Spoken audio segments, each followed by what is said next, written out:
Welcome back to the Cosmic Librarian. Today, we are going to dismantle pretty much everything you thought you knew about how scientific progress actually happens. In this explainer, we're diving deep into Thomas Kuhn's groundbreaking 1962 book, The Structure of Scientific Revolutions. You see, Kuhn was a physicist who turned into an elite historian and philosopher of science, and he didn't just tweak our understanding of the scientific method, he completely shattered it. Just think for a second about the history of science you were taught in school. We almost always picture it as this glorious, unbroken staircase, right? A place where each brilliant mind dutifully adds another step, marching us steadily upward towards some absolute objective truth. But what if I told you that staircase is a complete illusion? What if we are actually trapped inside foundational assumptions that we can't even see? And why is it that scientists, the very people who are supposedly dedicated to objective truth, sometimes vehemently reject revolutionary ideas, even when the empirical evidence is literally staring them right in the face? All right, let's jump straight into Part 1, the illusion of accumulation, challenging the traditional view. For centuries, the traditional view of science, which was often championed by logical positivists, essentially treated scientific progress like building a massive brick wall. The idea was that every generation of researchers just uncovers new facts, adding more bricks of knowledge to the foundation laid by the people before them. It's viewed as a totally rational, steady, linear accumulation. But when Kuhn actually dug into the historical data, reading the original raw texts of early scientists instead of just modern summaries, he realized something huge. The textbooks had heavily sanitized the past. Progress is absolutely not a steady, unbroken climb. Instead, science actually goes through these exceptionally long stretches of quiet, conservative stability. And those quiet periods are then suddenly and violently interrupted by radical, non-cumulative revolutions that basically tear the old brick wall down to build something entirely new. Which brings us to Part 2, Paradigms in Normal Science, the rules of the game. To genuinely understand what scientists are doing day in and day out, we have to grasp Kuhn's most famous, and let's be real, probably his most misunderstood concept, the paradigm. Now, a paradigm is far more than just a simple hypothesis. It's an entire disciplinary matrix. It dictates not just the accepted answers, but which questions are even allowed to be asked in the first place. It encompasses the whole shebang: the standard textbooks, the accepted lab methods, the unspoken metaphysical assumptions about the universe, and the concrete exemplars, which are basically the standard textbook problems that every single university student learns to solve. It acts as the ultimate conceptual lens through which a scientific community views reality. Basically, if it doesn't fit in the paradigm, it's practically invisible to them. So the life cycle of a scientific discipline actually follows a very distinct evolutionary path. Before a science fully matures, it exists in this pre-paradigmatic stage. It's a messy, chaotic period full of competing schools of thought. Think about the study of electricity before Benjamin Franklin, where everyone just had entirely different basic theories about how it worked. But once a dominant, highly successful framework emerges and unites the community, the field enters stage 2, which Kuhn called normal science. And this period of stability lasts until stubborn problems inevitably pop up, pushing the field into a state of crisis. Eventually, the tension snaps, resulting in a violent revolution, and finally, the birth and acceptance of a brand new paradigm. So what exactly is happening during this extended period of normal science? Well, contrary to the popular Hollywood image of the scientist as a maverick explorer out to discover the unknown, researchers during this phase act strictly as puzzle solvers. Their main job is just to force nature into the inflexible, preformed conceptual boxes supplied by the existing paradigm. Normal science explicitly does not aim at discovering novelties of fact or theory. Scientists here are really just trying to increase the accuracy, scope, and mathematical precision of the framework they already have. It is highly dogmatic. In fact, if an experiment fails during normal science, the scientific community always blames the scientist and their equipment. They never blame the underlying theory itself. But what happens when things go wrong? Let's look at Part 3, Anomalies and Scientific Crises, when the puzzle pieces don't fit. Because let's face it, no paradigm is a perfect reflection of nature. Eventually, stubborn pieces of observational data just refuse to fit into those inflexible boxes. Kuhn calls these violations of expectation anomalies. Think of the classic example of the Ptolemaic astronomers.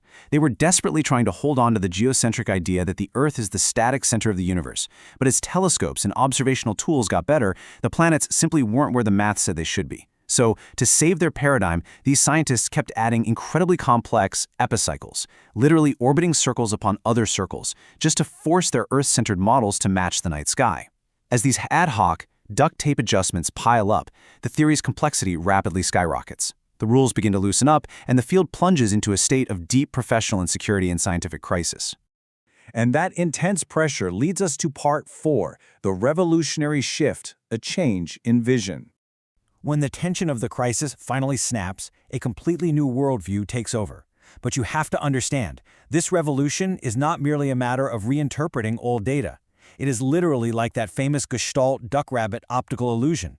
A paradigm shift literally changes how scientists perceive the world. Consider a major historical shift in physics. When an Aristotelian physicist looked at a stone swinging on a string, their paradigm told them they were witnessing constrained fall, just a heavy object struggling to reach its natural resting place at the center of the Earth. But when Galileo looked at the exact same physical object, his new conceptual framework allowed him to see a pendulum. The empirical data itself changes because the foundational conceptual categories in the observer's mind have completely flipped. This drastic shift brings us to Part 5, Living in Different Worlds, Incommensurability and Resistance.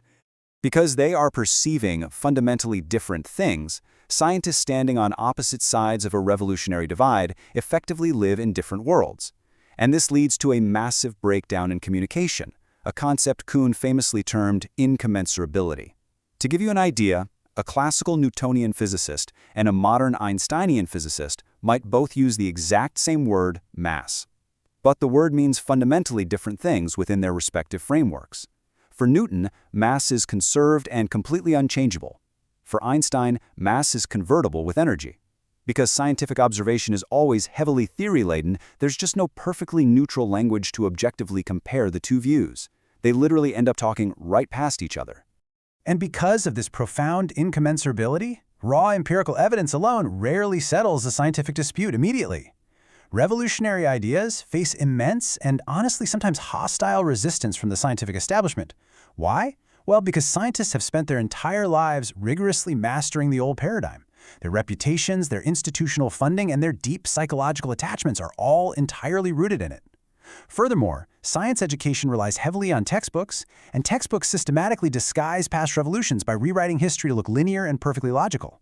This educational conditioning makes it incredibly difficult for established experts to just let go of the only version of reality they've ever known. Which brings us to a pretty stark, yet historically accurate reality about human nature within the scientific enterprise. The legendary physicist Max Planck famously pointed out that older, established scientists rarely convert to a new paradigm. A new scientific truth usually triumphs not because its opponents suddenly see the light and concede defeat, but because a new, younger generation of researchers grows up familiar with it. The old guard literally has to age out of the profession before the new paradigm becomes the default standard. Science, Kuhn provocatively suggested, relies just as much on sociology, psychology, and biology as it does on pure, detached logic. Now let's wrap this all up in Part 6, Kuhn's lasting legacy, criticisms, and modern relevance. When Kuhn's book dropped in 1962, oh man, it sent absolute shockwaves through academia and faced intense scholarly criticism. Philosophers of science argued his historical model leaned far too heavily on sociology, ignoring the objective logic of scientific evaluation. Karl Popper, for instance, hated the concept of dogmatic normal science. He argued that scientists should constantly be trying to falsify their theories, not just blindly solving puzzles within them. Imre Lakatos proposed a middle ground, evaluating competing research programs to retain some level of rationality. Ultimately, many fierce critics accused Kuhn of dangerous relativism.